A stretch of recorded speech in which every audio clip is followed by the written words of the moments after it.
Dr. Green's influence on endodontics is multifaceted. One would be the research he's done. One would be the enthusiasm with which he teaches, and also all the people he sent out there to give out that message of how to do endo the right way, to do it on a scientific-based level, and to just make endo better. That's what he's engendered in all the people he's touched.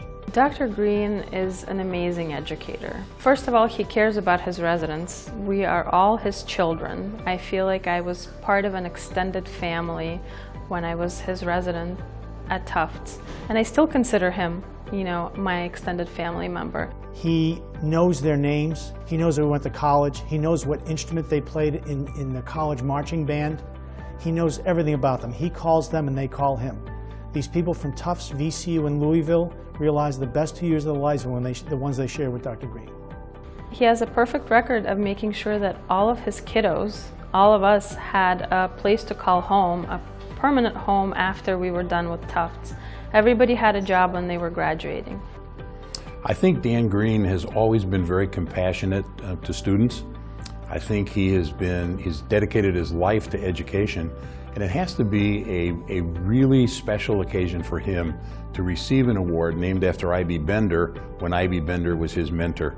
And I.B. obviously taught him well because Dan Green has mentored many, many residents, and he always puts the resident first. And Dr. Green has trained over 200 endodontic residents and who knows how many dental students.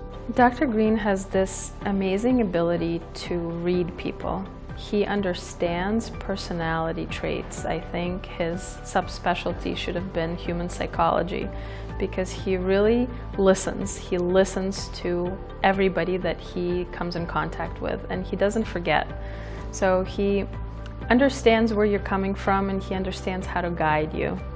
There are three things that Dan Green taught me. The first thing that Dan Green taught me is that every patient you see is a person and not a tooth.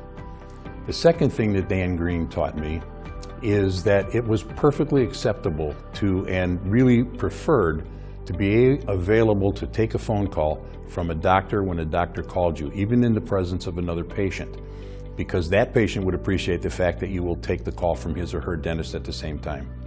And on a humorous note, he also taught me that kosher salami with chopped liver on rye bread was one heck of a sandwich.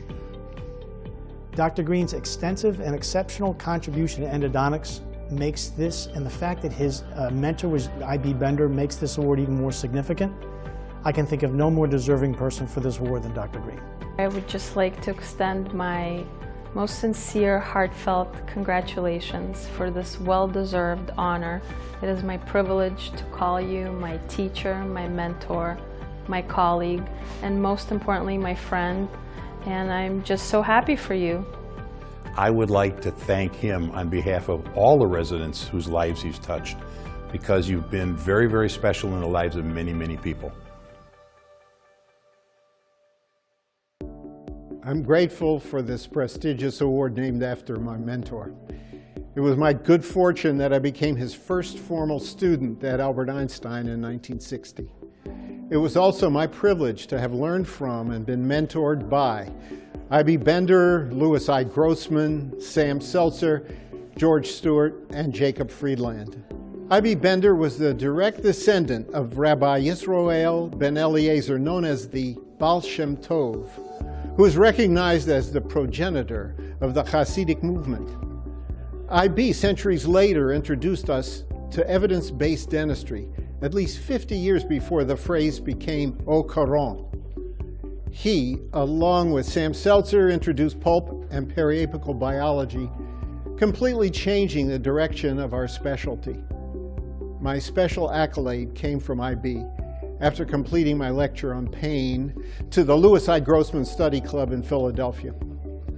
I returned to my table next to I.B., and he said, "I learned something new tonight."